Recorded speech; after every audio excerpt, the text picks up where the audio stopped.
Recording live from Glory Hole Studios in Chicago and beyond.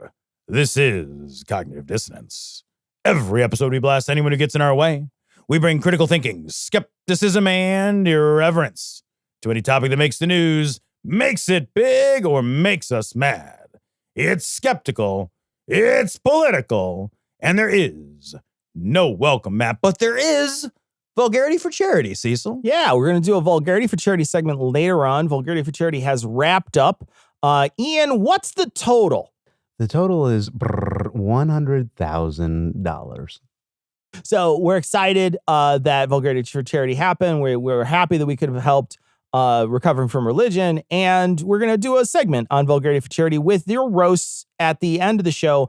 I will point out to the YouTube users, we did not get video of that segment because we had on 5 people. It's hard to get video for that stream. It's just difficult. So there won't be any video during that segment. It'll just be audio.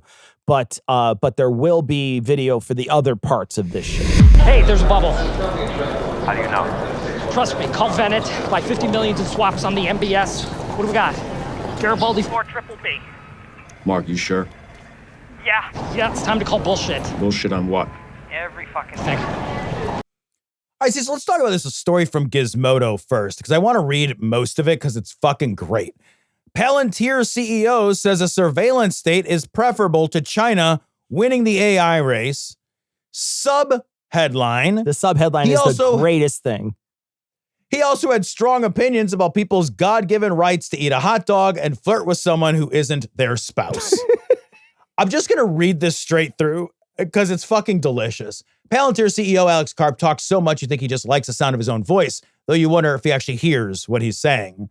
The subject of the recently published Michael Steinberger book, The Philosopher in the Valley, popped onto the Axios show this week to talk about all kinds of things, in part because it seems like the wheels in his brain turn faster than his mouth can get the words out. But it's some of his clearly prepared and repeated lines that are the most eye-roll inducing.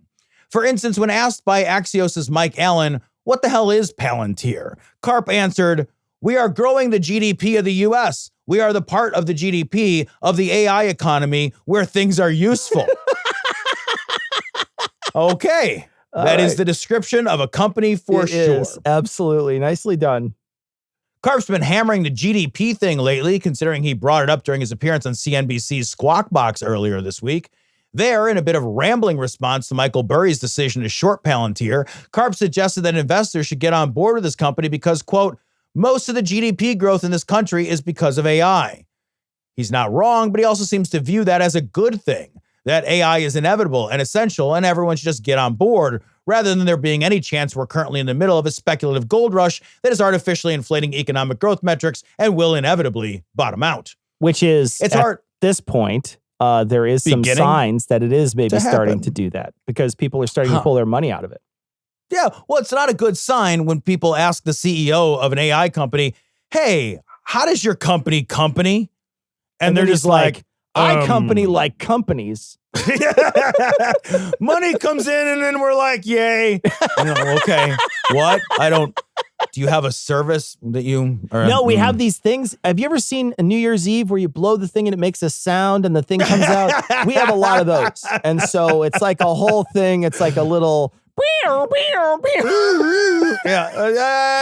it's essentially a kazoo with a little punching thing on the end of it. That's what it is. And that's our company. That's what we do. I'd like to repeat, I don't know if you've read our mission statement. It says data center, venture capital, yay. And that's our mission statement. So also we added this year ching ching to it. And also sub-headline for our mission statement says short profits are still profits. So that's great. But, and also it said fuck yo data. It's hard not to read Karp's view of his own company as essential to the government, to the world, to pretty much everyone, which has become something of a theme from AI company executives as of late. And there's no denying he's a very dedicated hype man for his company. On CNBC, he called it one of the greatest businesses in the world and says it is doing a noble task. Okay. On Axios, he chose a slightly different dialect to express that, calling Palantir, quote, the most baller, interesting company on the planet with a baller product and a baller culture. And we got fucking foosball tables in the conference room, dude. And bean bags. We don't have meetings. We have rap sessions. Oh, God. We turn our chairs around when we talk. I want to do a sketch where they have no office chairs in the conference room, Oh, but my God, a regular yes. sized table and bean bags. So they can't just see sitting each with other. it. They're all just sitting and they're all leaning back really far and they have to yell to the room to communicate. That's what I want. I want to do a sketch with that. At his core, he seems to feel that Palantir not only can be key to maintaining American exceptionalism, but that it has to be. In his letter to investors after the company's third quarter earnings were released, he evoked poet William Butler Yeats's famous poem, The Second Coming, in which he wrote, "Things fall apart, the center cannot hold." What? Karp's riff on the poem was, yeah, that's not a good thing. What? Karp's riff on the poem was this: "Today, America is the center and it must hold." He went on to argue it is and was a mistake to casually proclaim the equality of all cultures and cultural values. Nobody's done that. Yeah. As a reminder, this is supposed to be the head of a software company and not a nationalistic political leader. Dude, what America do you live in where you think we adopted other cultures? Like, what are you talking about? That is not the actual case. There's literally across the world right now, multiculturalism is being ground under heel in every country. Dude, like the idea of like the melting pot and multiculturalism and all, and like, you know, give us your poor, your tired, your huddled masses. That shit's being erased from our textbooks. Literally. It's actually being deleted from we are not learning that. Amazing. We are actually saying you're not allowed to learn that. And he's like, yeah, well, we shouldn't anyway. But this reminds me of so many people on the right who will say an obvious thing that isn't happening so that they can say like that we're fixing it. Like they'll say something like, for instance, open borders. They'll say we have open borders. We have open borders. We've got to close the open borders. And then you're just like, that's not true. Literally not true. It's never been true. But they want to make it seem like it's true because then that gives them a problem that they can solve by doing nothing because they're already closed. It's already done. Yeah. See, so I got to put out the fire in my house. Well, there's no fire here. Well, done and done. Hold on. Where there's no smoke. Yeah. To that end, when Karp was asked by Allen to go dark and talk about what could go wrong with AI, he didn't really get to the downside. Here's his quote on it. "It could go wrong in lots of ways. But again, I would say we need to absorb a lot of risk because it is either going to go right and wrong for us or it's going to go right and wrong for China." Asked again more specifically this time how AI could impact people, he just can't get there. Quote, "No decisions without risk. And the risk we have to absorb here is going long on this because we're not doing this in a vacuum. We're going to be the dominant player or China's going to be the dominant player. And there will just be very different rules depending on who wins," he said. "So when people are worried about a surveillance, of course there are huge dangers there. But you know, you'll have far fewer rights if America's not in the lead." So let us take your rights. I'm going to if we let those people run all over our rights, then I won't have the opportunity to do it. Yeah, right. Look, say this in a way that the right can understand. Hey, if I don't take your guns, I'll only take half your guns, but China would take all of your guns. All your guns. Yeah. Right? And then it's not like everybody's going to line up to give away their fucking guns. Amazing. They would be like, well, I don't want any of my guns taken away. Well, I don't want to build any surveillance state, amazing, we should dude. say out loud. God. Basically, we might completely destroy our economy, our culture, our sense of privacy and individuality, and our sense of pride in contributing to our communities, but we'll be damned if we let anyone else do it to us. As a side note, Karp seems to think most people's concern with surveillance is that they're going to get caught cheating for some reason. For instance, when giving an example of what he thinks is a valid skeptical question to ask about what Palantir is doing, he said, "Is this product being used to take away my right to go have a hot dog with a coworker I'm flirting with while being married?" What? Which honestly, I think is the God-given right of people in this country. He later brings this up again, saying that most surveillance technology isn't determining, quote, "Am I shagging too many people on the side and lying to my partner?" Your guess is as good as any as to what that is all about. It's amazing here's what I hope. I just hope that it's very food specific. Like he's going to surveil the shit out of you if you're sharing a crab roll or whatever. I know, right? Yeah. I hope that the sexual acts that you perform are directly tied to whatever foods that you're being surveilled eating, right? So it's like, yeah, are we doing regular like PIV stuff? That's a hot dog, right? Like that's hot dog level. But I feel like a Chicago roast beef, like that's probably anal. Like that's or maybe it's a threesome. I don't know. It's a very good sandwich. It's definitely dive your face in sloppy. That's for sure. It's served wet for a reason. Here's what I would suggest. While you eat this food with this person, you should slide it through a glory hole. So you should be feeding them crab rangoon through the glory hole. Yeah. Just don't touch the sides. I don't think it's sanitary. It's like dick operation, like when you're trying to get it through there. You don't want to You do not want the dipping sauce. No. Anyway, when Karp does finally get to the idea of existential risk brought about by the proliferation of AI, he says the primary risk is social instability. Pressed into describing what forms that might take, Karp describes pretty crazy populist movements that obviously make no sense, like the government is going to run grocery stores. So here are your two paths. You can choose the one where AI is integrated into every part of your life, get forced into increasingly narrow pathways for your education and work, and accept an all-seeing surveillance state as a trade-off for safety from an unseen enemy. Or you can have your local government address affordability problems by opening grocery stores in food deserts and selling goods at wholesale prices. Tough call, but it's clear what Karp has picked. It happens to be the one that he profits from. Go figure. These guys are in charge, man. Well, and here's what I think is I think that they are probably smart enough to raid the shit out of our economy, but not smart enough to tell you they're doing it. Yeah. I think maybe, here's what I worry about. I worry that what they've figured out is that, because I think we used to live in a world where people felt compelled to answer a question that was posed to them.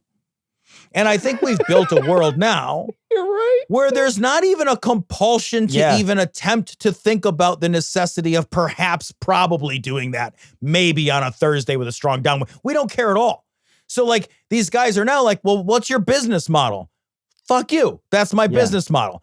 Like, he could have dropped chow and shit on the desk and it would have been the same kind of answer. Yes. It would have been the same answer. You're like, oh, right. That's nothing. Okay. Yeah. It's just something that smells funny. Well, like, here's a true sentence. These people are literally building their companies and naming them after evil surveillance tools used by the bad guys in Lord of the Rings. Yep. And then when they're like, hey, this seems dangerous, they're just like, fucking shrug. And then we're just like, hey, like maybe the 95% of the current growth in our GDP shouldn't be tied to a single speculative tech sector. They're just like, yeah, I don't know, man. I'll make a lot of money. Man. And then you're just like, well, I can't even, what am I in? I don't know what's happening anymore. This is so crazy. Them to answer questions by steepling their fingers and laughing maniacally. That's what I want. I don't want them to answer any more questions. I just want like that maniacal laugh like that. And they're like, you didn't answer the question. That's what I want. That's what I want. If you were a billionaire, would you not feel compelled to have a metal arm and rub a cat in front of a series of computers in a volcano layer? I feel like if you're a billionaire, you just have like a series of Hunger Games every few weeks. I feel like there's nothing stopping you. And you know what I would call them? The Hunger Games. I would just call it the Hunger. I would be like, fuck you. That's what we're calling it. And it's welcome to the fucking first annual Hunger Games. Fuck you. Yeah, and people would celebrate it. They'd be like, wow, this is amazing. This doesn't remind me anything of dystopian literature. Yeah, I know. We're going to rename this handful of states District 1, and these are District 2. We'll just do it out loud. And people will be like, I mean, we did say Palantir was in charge of us. So it's cool. It's totally cool. This one goes like this. Conservative Christian, right-wing Republican, straight white American male, gay bashing, black fearing, war fighting, tree killing, regional leaders of sale. shirt tucking, frat house, and cake tapping, backslapping, hater of hippies like me. Tree hugging, peace loving, pot smoking, porn watching, lazy ass hippies like me. All right, this story comes to New York Times. Right-wing chatbots turbocharge America's political and cultural wars. This is again from the New York Times, which I would call the article up, but it's impossible, probably because right-wing chatbots have eaten it in some way because they're just destroying everything. Yesterday there was some problems with the internet too, and I wonder, Tom, you were saying you were trying to find ways in which you could use AI for work, and you were saying the reason why you couldn't use it was very specifically because it would just fail. It wouldn't do a good job. So you're like, I can't put that kind of error into my work. I just can't do it. We need to be better than that. And I wonder if we're just going to have to be okay with it being shitty from now on. Because I don't feel like they're ever going to fix it in a way that it will be good. And I think that what they'll do is do expedient. And I think people will we're just going to move into a future where, and we're going to talk about it in this story, how the chatbots are bad at what they do, right? They're bad, and not only bad, they're badly programmed and put on the wrong literature, and also then given parameters that are bad. So there's we're stacking bad on bad with these chatbots. Yeah. But I wonder if we're also just going to be okay with just, hey, you know what? It's just not going to work right all the time. And that's just how it's going to have to happen. Dude, I was having the same conversation. I was literally having this conversation with my wife the other day because she is a little more optimistic. She's like, look, if it gets bad enough, people will stop, using it. People will rebel against it. Consumers will go somewhere else. And I'm like, no, it's not. I just don't think the economics tell me the same thing. What I think is that if I'm a company and I can take in, let's say I alienate a certain number of people. Let's say I alienate 15% of my consumer base, my customer base, or 20% of my customer base, but I can reduce my personnel costs by 60%. That math probably shakes out. Yeah. Right. So if I can do a worse job, and I know that I'm going to lose some business because of it, but my expenses decrease more than my revenue loss, my profits go up. I'm obligated by my obligation to the company's bottom line to try to do that. Yeah. It's the Ford Pinto problem, right? If it is more expensive to fix the problem than to simply pay out when these fucking things explode, then economically, it doesn't make any sense to fix the problem. Yeah. And I do think that these AI tools, that's what they're doing, right? They're not good, but they're good enough to cover the costs. And that's the low bar that they have to hit. The other thing that I worry about, and again, I was having this conversation with my wife just the other day, is I was like, this is going to drive an enormous amount of entry-level jobs. They're just going to be gone. Yeah. Entry-level jobs are just going to fucking disappear. And that's going to make it real hard for people to move from the entry-level to the mid-level to the top-tier jobs, right? Because usually you work your way up and build experience and expertise within an industry, and that's how that works. And there's real problems with AI sort of just consuming all of that bottom-level work and not leaving anything for people to get out of college or whatever and start doing. And she's like, well, but the whole economy would fall apart if we did that. And I was like, yeah, but we're still going to do it because, and this is important, there's nobody driving. There's no person or persons in charge to say, here's how we build a functioning society. Yeah. There's just a whole lot of individual companies who are required by economic pressure to make a choice for Q3 on how they increase their profits and reduce their costs. But the problem is those series of selfish decisions will aggregate into a society that economically can't self-sustain. Because nobody's in charge. And there's no market correction, right? The market correction is always towards profit. So if the market correction is always towards profit, then there's never ever going to be any business pressure to change what you're doing that doesn't increase the profits. It's just not going to happen. Yeah. And I feel the same way. I think it's sad that that's how things are moving forward, but I think we are going to be moving forward into a fumblefuck AI moment in our history. If the bubble crashes, who knows what happens, right? Who knows what happens if the bubble breaks? But if we move into a future with AI, this article shows you how bad AI is and how manipulated it is by the data and how it hallucinates, but then also purposefully hallucinates depending on which one you use because it's owned by a far right, like essentially a far right AI company. And that company is a social media company that created this AI to literally give back the answers that will rev this side up over and over and over again. Yeah, well, there's not just the big AI tools that we think of erroneously as being sort of data neutral, right? So I think a lot of people think of these big AI tools as being data neutral. They're going to ask it a question, it's going to spit back like some kind of a objective answer that's cumulative of the search product that they go find online. I actually think that gives way too much credit to the average person. I think the average person literally doesn't even stop to think at all about how information is gathered and returned to them. And these companies know that. And they also know that we love nothing more as human beings, all of us, me included, to confirm our biases. So if they can build AI machines whose responses match, whose output matches the sort of ideology of your input, which they're doing, then you're more likely to continue to get your answers from these really, really heavily ideologically weighted places. There are chatbots that these right-wing nut jobs are building, which they're programming into it. They're just programming anti-Semitism right into the fucking works of it. They're programming racist, misogynist answers right into the fucking AI architecture. They're building it intentionally to not even try to aim toward objectivity. And I think that that's a really important thing to say out loud because there's so many people who are going to be like, yeah, I looked it up online. And it's like, you didn't. Anytime you got an AI answer, you didn't look it up.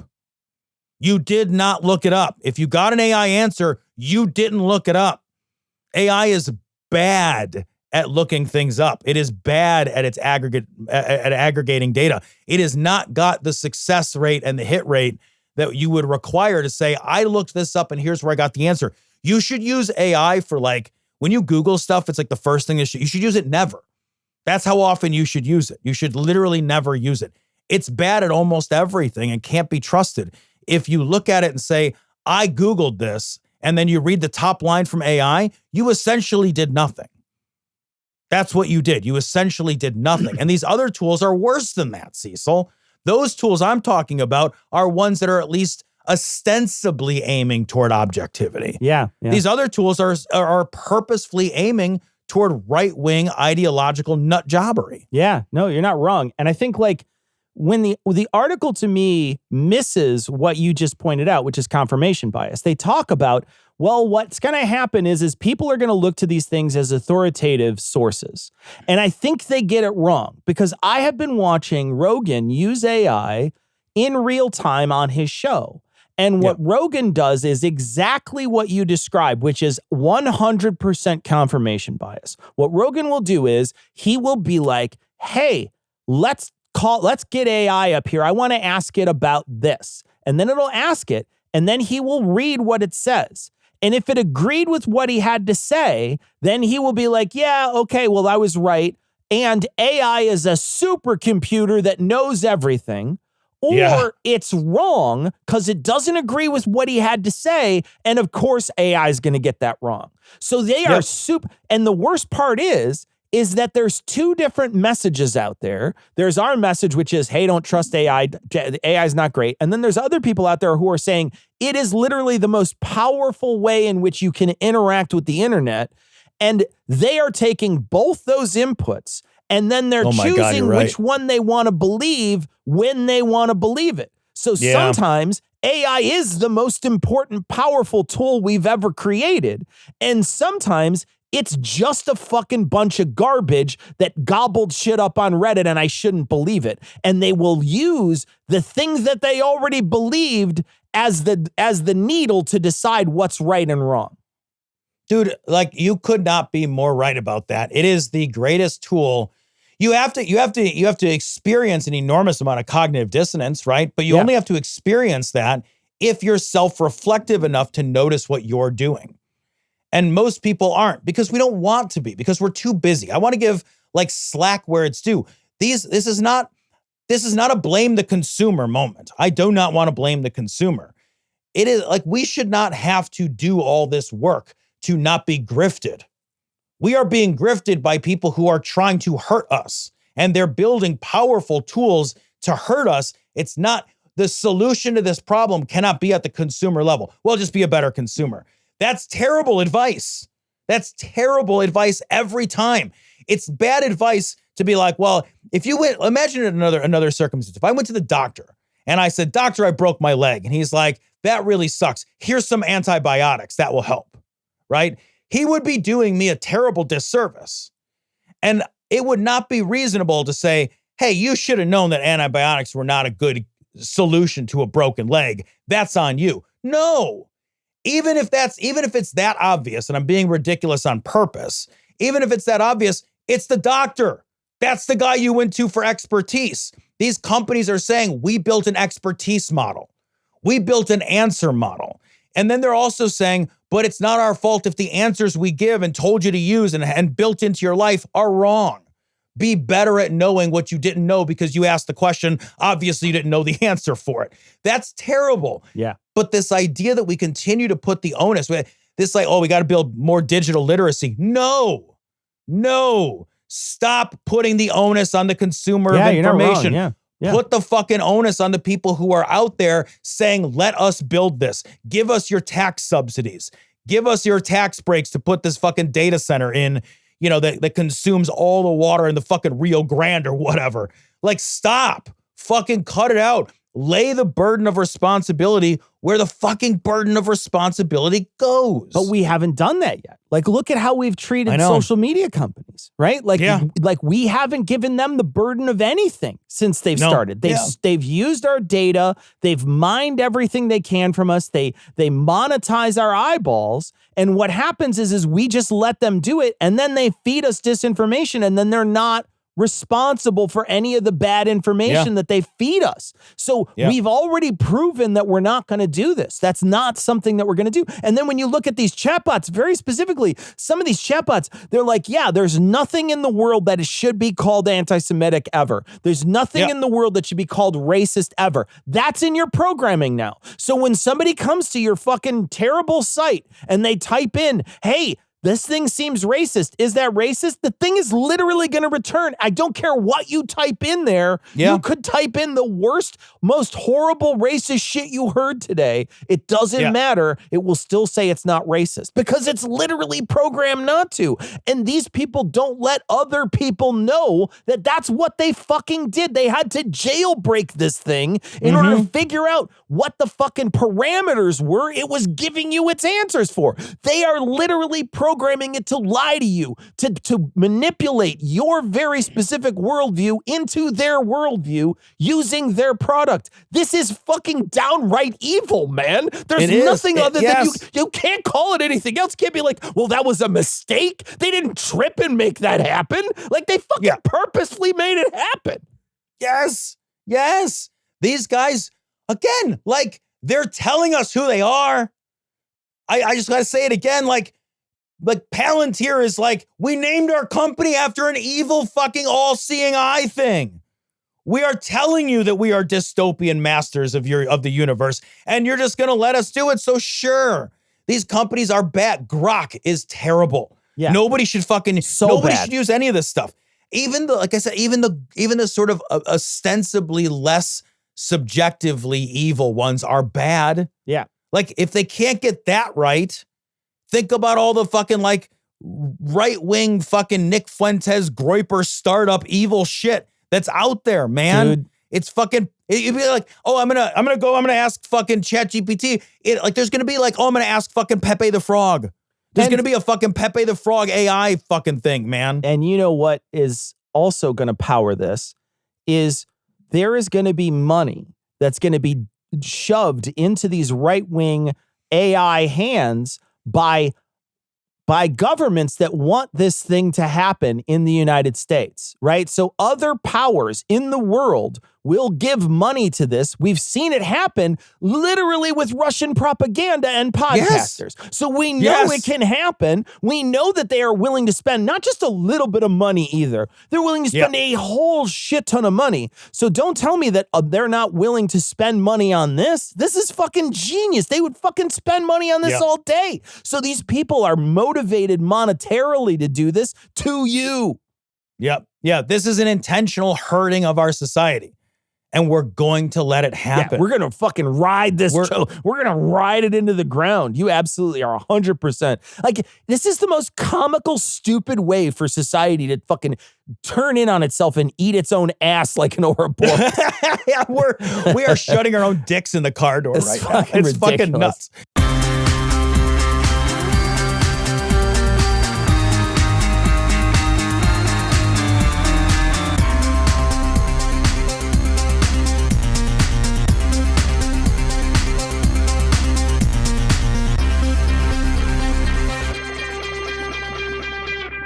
Welcome back to this year's installment of Vulgarity for Charity. We're so happy this year to be helping raise money for the Recovering from Religion Foundation.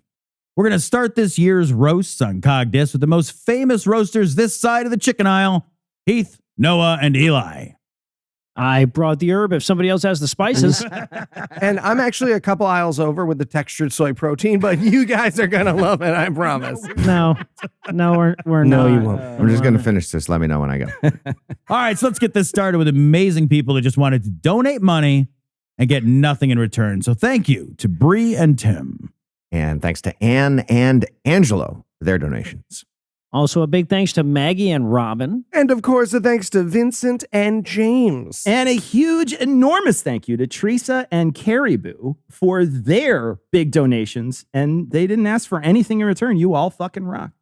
All right, let's dive in. First up, Torsten would like a roast of people who block sidewalks with the snoot of their vehicle. I love snoot of really vehicle. genuinely a great topic. All I'm calling it from now Genuinely a on. great topic. Okay, so I'm not sure if Torsten saw me parking this way. If they did, Torsten, I want to say your roast request is a HIPAA violation, and you will be hearing from my lawyer or my mommy.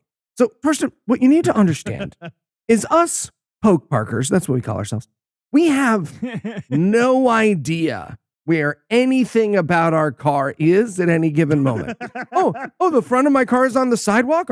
Our tire is over the line in the parking lot? Sure, Torsten, if you say so. I have no fucking idea because I'm in the middle of a boat that takes up a truly unfathomable amount of space. And I feel like everyone but me has some kind of fucking psychic connection to their car that prevents them from running into curbs when we pull up to the side of the road. But Torsten, you didn't give me money for my excuses. You gave me money for a roast. And for that, I refer you to my car insurance rate, Torsten. I hope you're happy. I hope you're happy.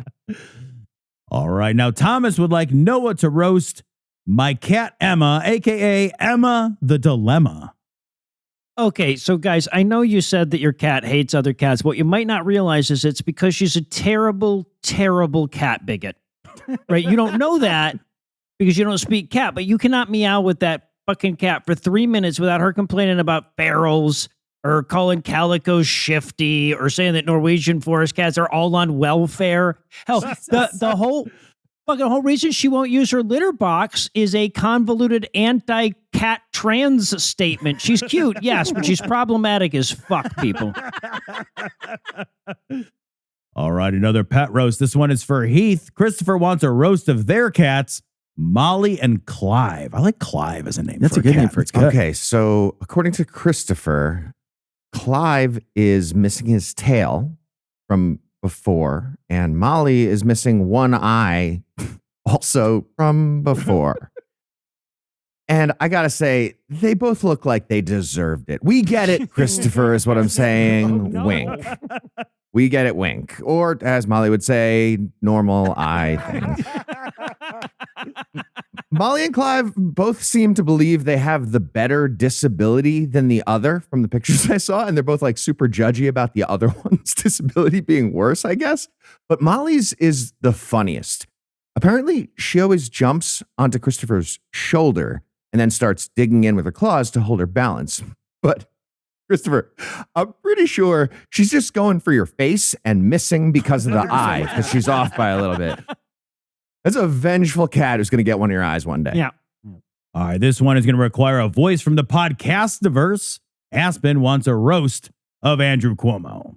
Ooh, all right. I'll take this one, and I am going to do it as Carl the Pugapeg. Okay. Thank you. Andrew Cuomo is a living embodiment of everything wrong with the Democratic Party. Hey, You're also doing it as Andrew I'm also Cuomo. doing it Yeah, as that Andrew too, Cuomo, that so, too, yeah. so it hurts him more. Also, he might think this is Curtis Sliwa, so it wins for everybody. A self-assured dinosaur of politics, less in touch with the people he hopes to rule over than he is with the asses of his assistants and aides. Andrew Cuomo lost the common sense policies that all but the most bigoted and obtuse could get on board with. But don't worry, in spite of his overwhelming loss, in spite of the wasted millions of the billionaires whose fortune he promised to protect so their infinite bubble could grow just a little bit larger and thinner, I promise you that Andrew Cuomo has learned absolutely nothing. I like to think of Carl right. Packhorn with a little beret on right now. That's, Yeah, exactly. yeah. I think Carl's a mum dime. I don't have it for sure. absolutely. No, he voted for Sliwa. There's no fucking shot. Just Carl and Schumer being like, I'm not saying who I voted Exactly, for. yes. It doesn't matter. All right, we need someone to tear into Trump voters for Margaret. Okay. What can you say about Trump voters that they would actually understand as an insult? I mean, Great question. this is a group of people who cheer when they're called uneducated. They're proud white nationalists. They embrace being selfish. They have so little self-esteem. They wore giant bandages on their ear in solidarity when their cult leader nicked his ear while diving to the ground. When normal people made fun of Trump's tough guy routine because he wears diapers, they literally wore diapers, man. When people called Trump supporters trash, they wore trash bags. All I can say is that I hope in the future there's like a walls closing in scenario in Trump's life and he has to retreat to some jungle in South America with a bunch of cherry Flavor Aid and make a very serious decision. And at that point, Trump supporters, all I can say is that imitation is the finest form of flattery. Exactly. Hey, Tom, Kanoku would like a roast of Stephen P. Father. All right. Well, this one is long, but I thought maybe it would strike a chord with a lot of listeners, which also makes me kind of sad. Stephen is certainly a villain. I'm not, and no one here would dispute that. But one of the things that's so fucking egregious about him is that he's also such a boring fucking villain. He's just another diet, watered down, box checking Temu fucking discount warehouse store brand boilerplate zombie villain clone churned out of the machine and set loose into the world, totally unaware that he fundamentally isn't even meaningfully alive. I mean, I know he's breathing and he's hurt people, but he's also just so goddamn Texas textbook, dead inside, house brand, unseasoned, white bread fucking nothing that it would be pathetic if it had the strength and courage to be anything at all. But he doesn't, and he isn't. Stephen rhymes with every checked box right-wing infomercial that he's the buy gold Fox News homeschool anti-intellectual Christo-fascist ultra-nationalist cultist poster boy.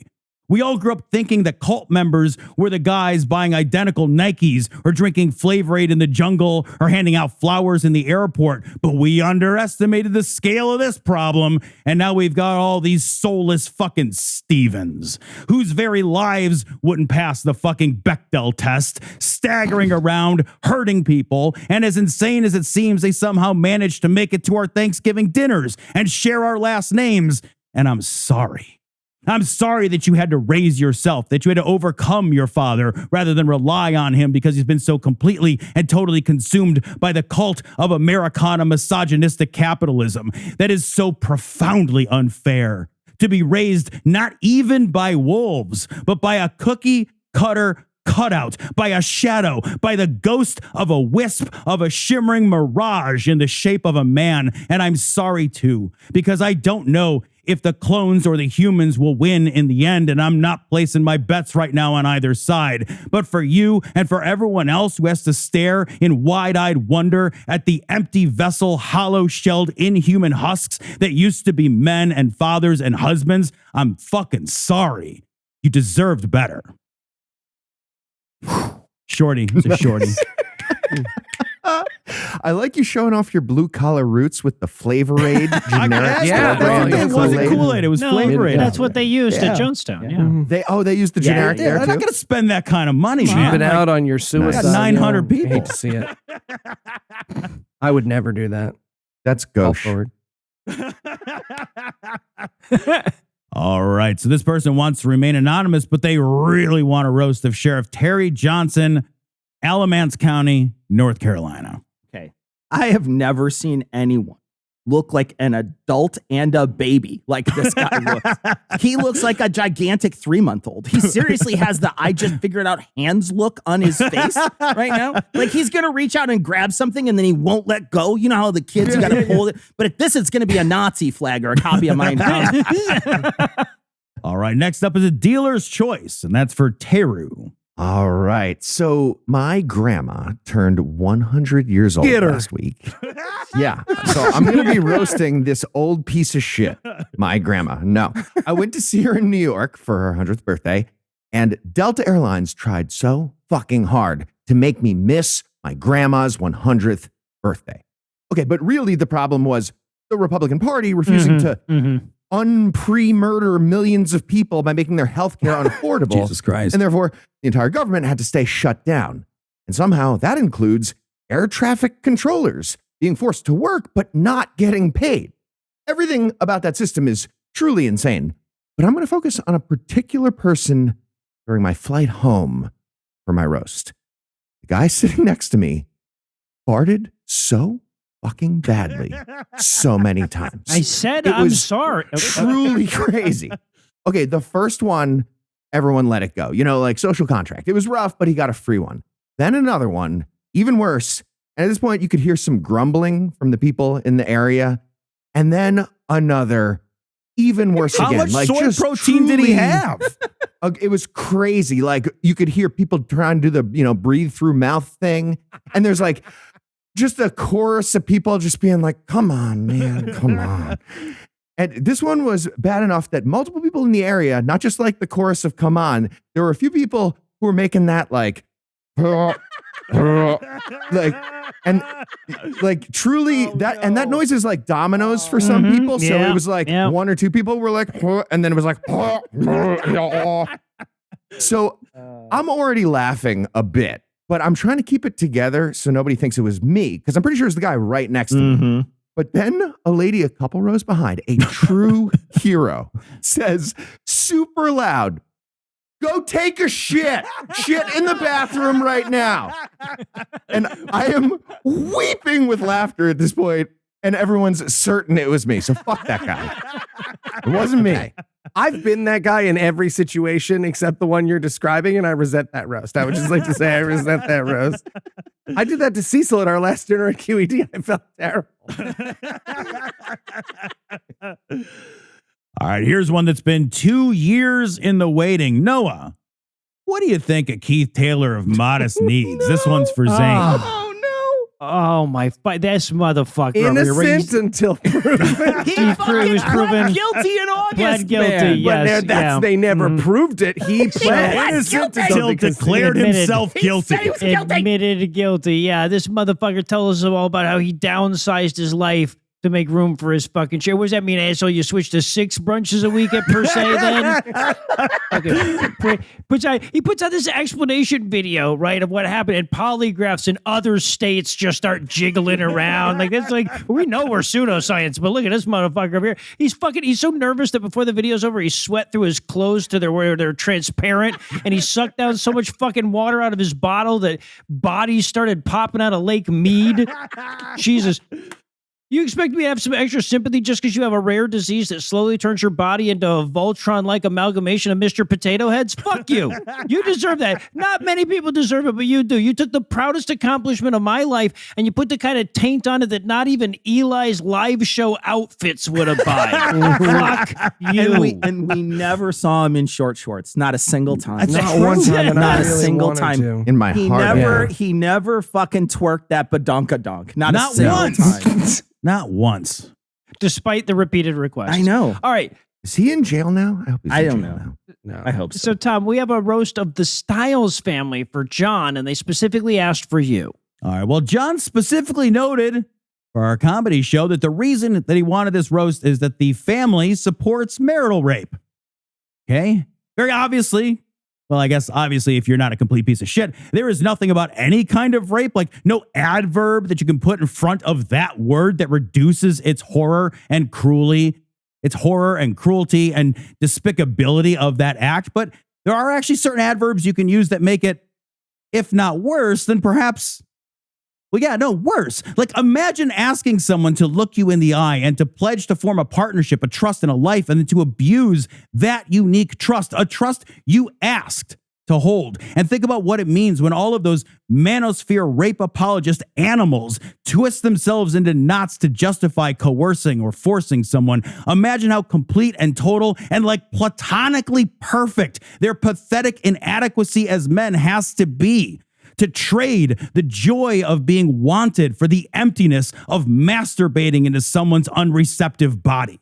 What inside of these men must be so totally and completely broken that they don't crave to be craved, desire to be desired, that they would trade the joy of being wanted for the craven violence of their stupid, insipid insistence? What is broken is merely everything in these sorry simulacrums of human men. If what you want is anything less than to be wanted, you are treating another human being the same as you would a steak, a piece of meat to be raised up to satisfy a craving rather than a person to share an experience of human connection with. And all I can think is that this must mean that these useless, dangerous bags of semi-sentient meat are missing whatever it is that makes humanity something worth continuing.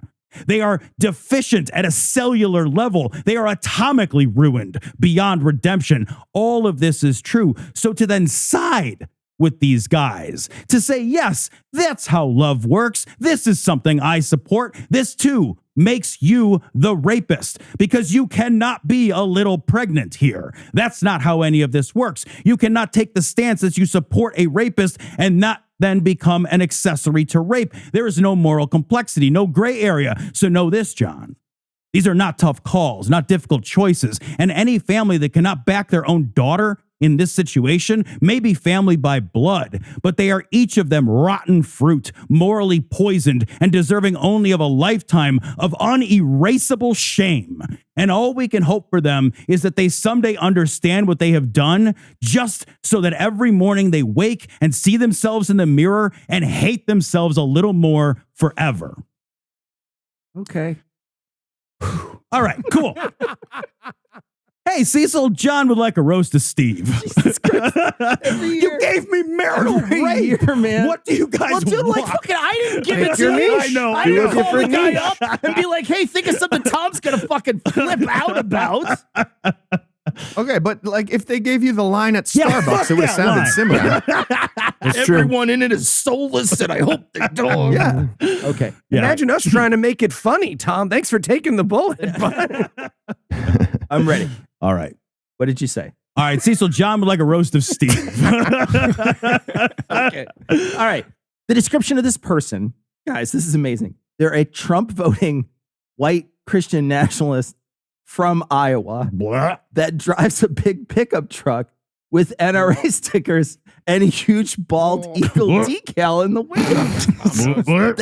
That's a lot of people. That's a lot of people in Iowa. That you're calling out so many people that need to take a shit in Iowa. If that's the case, it could easily be a House of Representatives member in Iowa. Are you sure this isn't a roast to Steve King? You have to tell me if it's a roast to Steve King. Here's all you need to say to this person, though, and I guarantee that their head's going to explode, and you never have to hear from them again. Just tell them that truck nuts are gender affirming care, and they will never ever speak to you. There you get them. All right, here's an interesting one. A roast of political moderates for James. Yeah, I'll take this one. Moderation of our current political situation. That'd be fucking terrible. We better roast it. And in terms of the left, let's shrink that tent, right? Like it's getting unwieldy in here with all this political power we have on the American left in our giant tent. We should probably shrink it. Fuck Abigail Spanberger for winning in Virginia. Fuck Mikey Sherrill for winning in Jersey. Fuck Alyssa Slotkin for winning in Michigan. And fuck nuance. There's no place for that shit in politics. If we think about multiple topics, one by one. That's going to be exhausting. Are you kidding me? Instead, let's do it like this. Anyone who takes one position on one single topic that might be closer to the middle than you prefer, that person is an evil moderate. Blanket term, no nuance, much better system. We're going to save a bunch of time. And that way, we can have nothing but the extreme polls on each topic be the talking points forever in American politics. It's going to be awesome. And then we can finally become polarized as a nation. It's going to be great. I can't wait. Great idea. But seriously, fuck Chuck Schumer and a bunch of the other fossilized moderates trying to make vertical videos about 6'7" skibbity riz or whatever the fuck they're doing. Make room for the new blood, especially in places like New York, where progressives are very much electable. That's probably what James was actually talking about, and strongly agree. You sent in your money for a roast, but I'm going to tell you what you meant. Yeah. Listen, if you meant the first thing, I'll give you your money back. Just shut the fuck forever about politics. Keith just mansplained your roast to you. I'm sure you meant the second thing, but seriously, if you meant the first thing, like, I'll donate $1,000 to any progressive candidate if you shut the fuck up forever and just vote. We probably agree on voting, but don't say a word ever again about politics. I hate you. No, yeah, keep going. If you're the keep first going. I person. love these emails. These are my favorite emails. Keith is doing my actual political opinions facetiously, and I would like you to tell him to stop. He's using some direct quotes from conversations we've had in private, and I think that's also a HIPAA violation. And I usually tell him to know, but we're on your show this week. I'm doing so my political opinions for real. All right, we have 2 roasts for JFK Jr. in a row. RFK.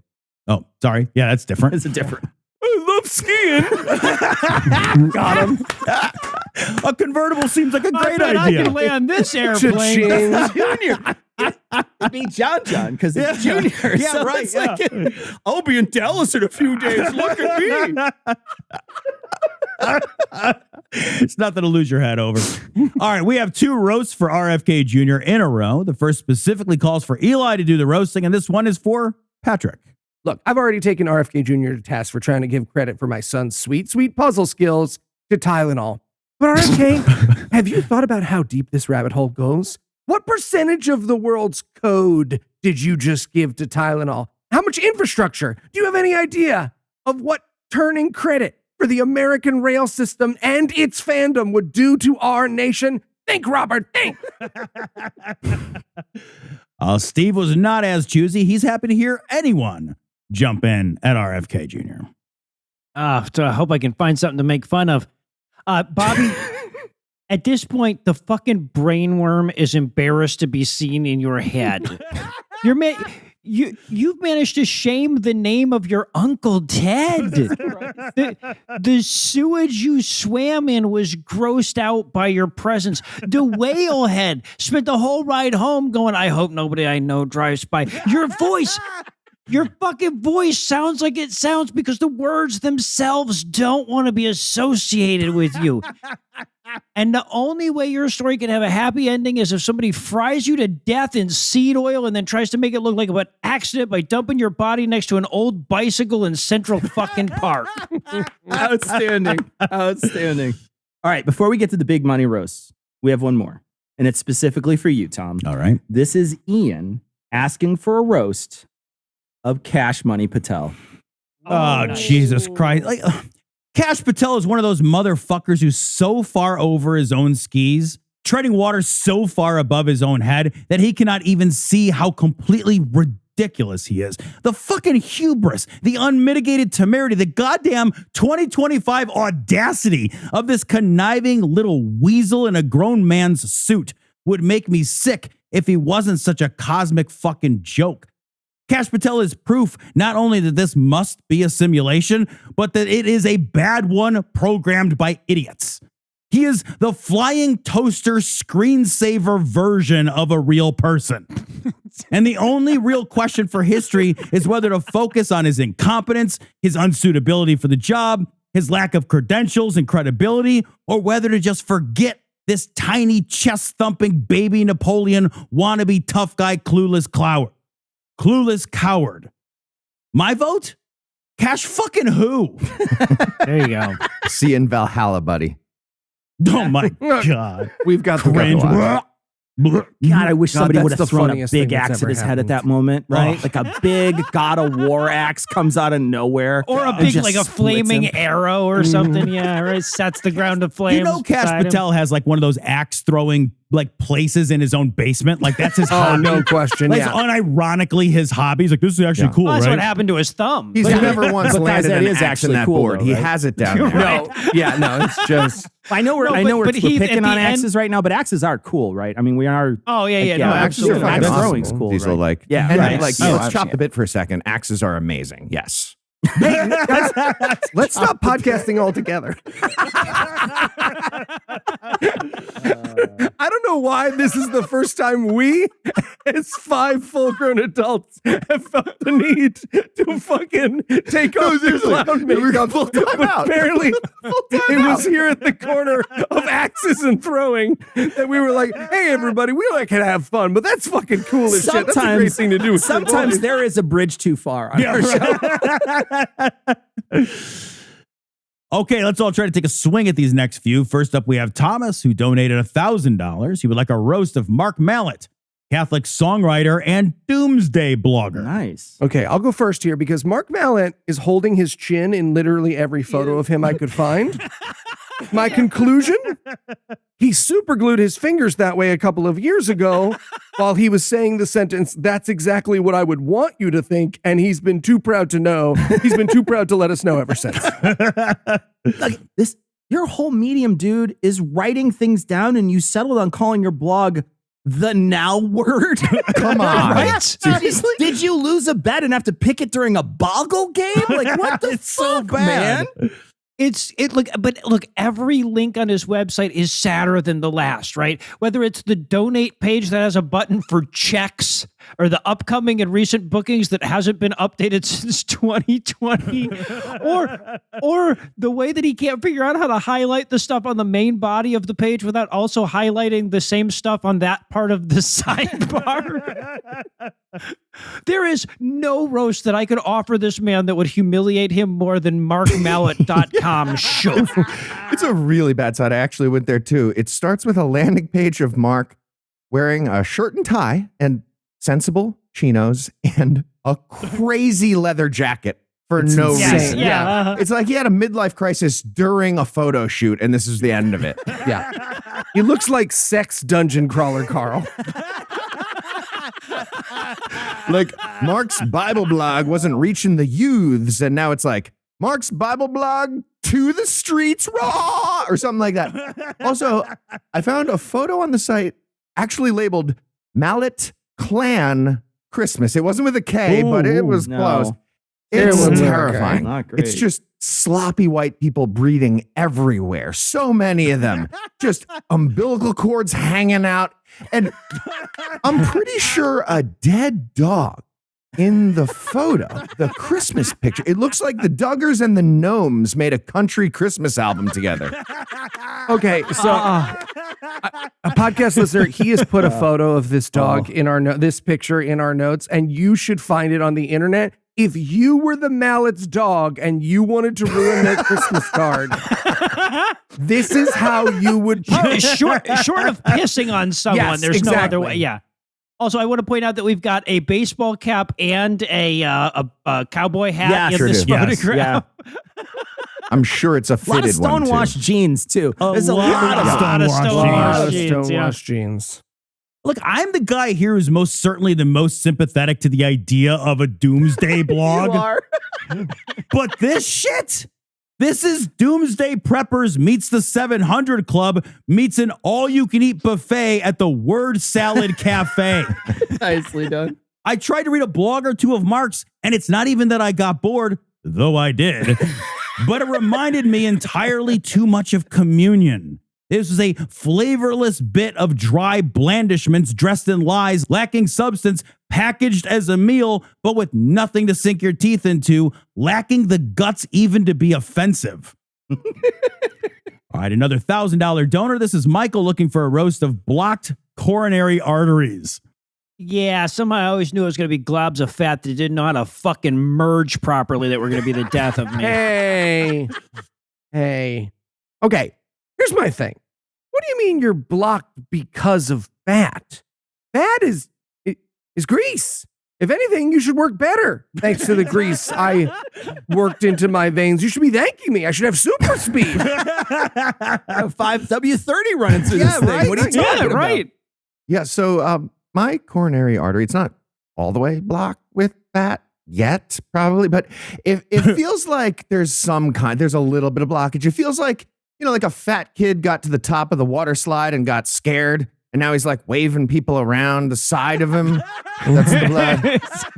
Yeah, that fat kid is me in real life, by the way. Yeah, I was going to ask. I Later that day also shat myself and puked at the same time at Action Park. That was my day. He did that on the flight too.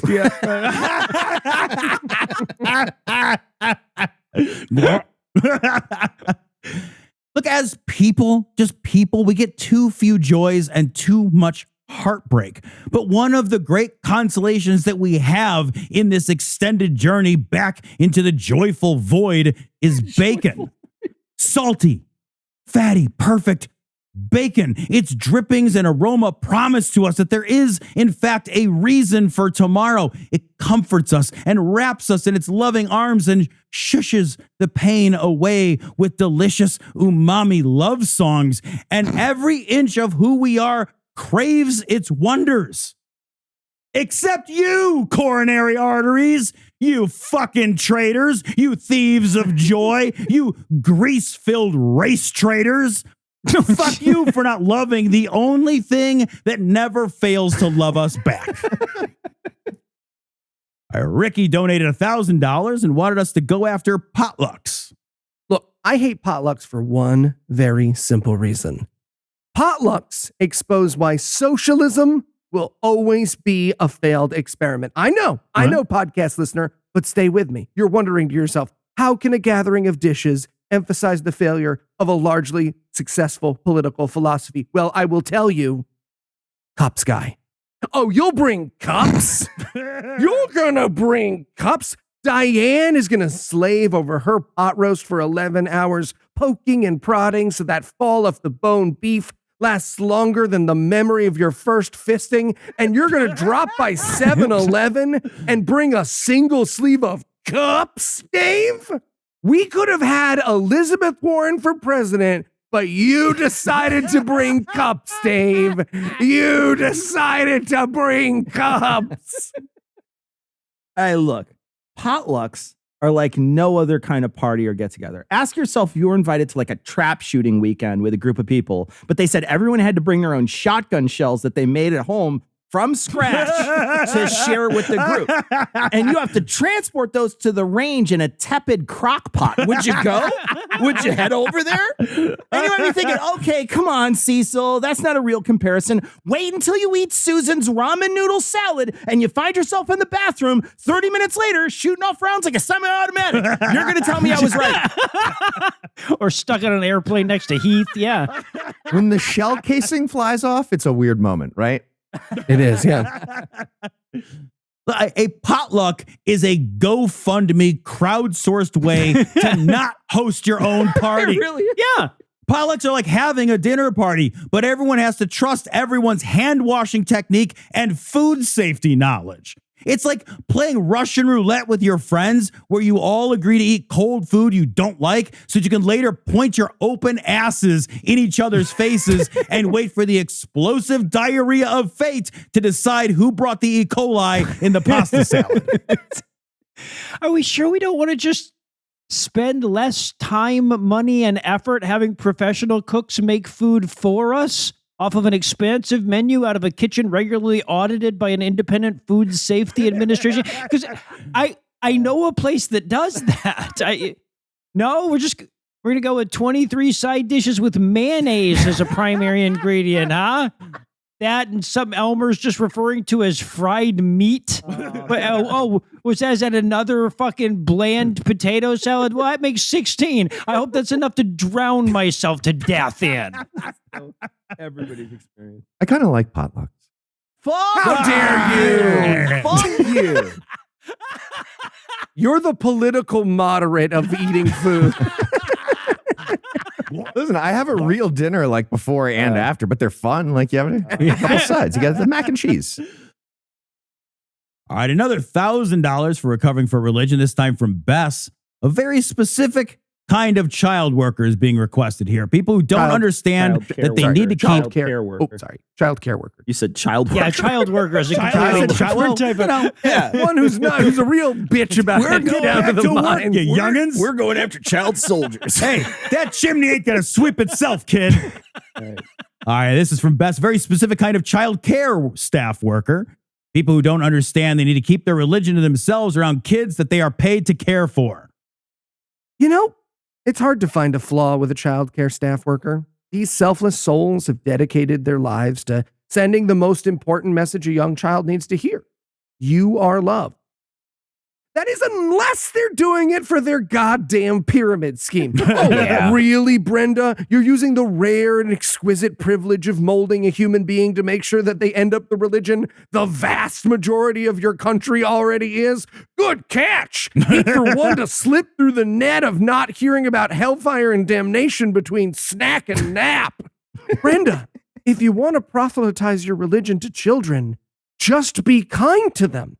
When those children grow up, and they're faced with the choice of your country's two dominant fucking religions, they're gonna go, wait, what was the religion of that lady who wiped away my tears when I was forming my visions of what goodness was? You know who made a lot of Christians, Brenda? Mr. Rogers, who, when asked in an interview how he prays, gave the only acceptable answer to his profession: in silence. There you go. It's actually in the Bible too. Assholes. Hey, you know, when you're at work, you don't have to just like say all your thoughts. You don't have to do that. You could just do your fucking job that you asked someone to give you and take the money in exchange for your labor and then go back to your bigot building and sing worship songs to the sky on your own fucking time.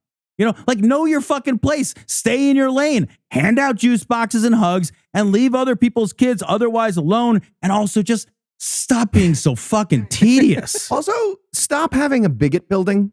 Like, okay, I know we have that amendment that says y'all get to have a bigot building and a bigot philosophy that you talk about and you sing about in your bigot building in order to do the act of bigot building. But I don't know. Can we reconsider that just a little bit? It's just the words that kind of stand out to me. Bigot songs in a bigot building? We have the right to that? I don't know. Like, we watch a bunch of Christian movies all the time for our job about the terrifying future of an atheist takeover. And it's just nice is what we see in it's just nice. It's just like kind of nice. I think we should do it. Or at least take away their kids. We should come for their steal kids. some let's come for kids their kids. is what I'm saying. Yeah, right. They're delicious. Now, so here's the thing. Remember that anytime you're trying to sell your religion to a child, it's because deep down you know that you could not sell it to an adult. Yep. You know that by the time somebody's old enough to say, get the fuck out of here, they will. And that means that you know deep down that A, your worldview is childish, and B, that you're the goddamn Joe Camel of religion. Because it's cool. Awesome. Thank you. And the dick face. For our last roast, we have to think. How much camel cash for salvation, though? Because that's a lot. I feel like it's a lot of camel it's a lot. cash. Yeah. Yeah. It's a lot of camel cash. More than like the Pepsi bucks. Guys, like more I than getting that Googled- jet. Is Joe Camel saved? And the first image result is Joe Camel on his knees praying before the cross. Jesus, We of really course it need is. to end society and start over. So what is the Christian equivalent of Rule 34, right? Like, because there is that too. Ooh. All right, for our last roast, we have to thank Colin for donating $1,222. He wants a roast of people who don't like cats. Okay. People who don't like cats think banning face-sitting porn is better safe than sorry. I mean, like, yes, it's a dog that doesn't like you with needles on the end of its hands. That at this point have taken more of Tim's flesh than a Civil War soldier. But when you win a cat over, my friends, you have earned it. Pick yourselves up by your animal handling bootstraps and make with the That's what I'm saying. Eli, your face-sitting porn is weird based on what you just said. So here's the thing you got to remember if you don't like cats. This isn't about you. You're nothing. Cats are magical ninjas. They're amazing. Cats can jump like 6 times higher than their own height and land perfectly. Can you standing broad jump onto the roof of a 3-story house? No, you can't. You make pug noises when you stand up from a chair. Hey. And you're mad that cats don't seem to care about you. And it's not even that. Cats nothing you. You're nothing. I don't care for Jonas Salk. He seems a bit aloof. Fuck you. I just want to say, the people who don't like cats, my cats know who you are. They know, and they have traveled in time through the webway to make every moment of your life they can inconvenient. They will blow on your coffee when you're not looking. They will put a single ice cube right in the walking path of your carpet to melt, so when you walk in your socks, it's going to get wet, okay? They will heat up tape on everything you buy so that for most of that product's life, there's a tiny bit of dirt stuck to the glue that the tape left. They will shit in a box. I mean, they'll do that anyway, but they will do it with malice. Right? Do not fuck with them. Yeah. So here's my thing. Like, you know what? Reject the fucking premise. There aren't people who don't like cats. Cats are love and joy and fuzz and cuddles and irreverence and toe beans and great big fat chunky noodle stretchers. There's literally nothing to not like. What these people are, in fact, is people that cats don't like. Right? And it's because cats see right into your fucking soul and know who and what you are, and they reject it. It's not it's not the fucking cat you hate. It's yourself. The cat is only a mirror. It's so good. Amazing. Learning a lot today. Learning a lot. This roast is my tape. People who don't like cats are the same kind of people who don't want to do anything to win anyone over. They are the entitled assholes who believe that everyone should love and value and respect them just for existing and not for actually doing anything to earn that time, that attention, that respect, and that affection. They are lazy with the one thing that no one should be lazy about: themselves. They are accidental people who think that just existing is somehow good enough to celebrate. Like, they are selfish without even having a real self. They are bad at sex and hate foreplay. They keep talking even when you are obviously trying to leave the room. They don't even have one Taylor Swift song they at least secretly kind of like. They fart in the car with the windows up on road trips. Or on the plane. They shy away from cats because they are a motley collection of bad habits sewn together by genetic accident. And cats, superior and graceful and fucking perfect, know it. All right, that brings this episode of Vulgarity for Charity to a close. Hey guys, Noah, Heath, Eli, thank you guys so much for coming on. Mwah. Always such a pleasure to do it, guys. I don't want to do this again.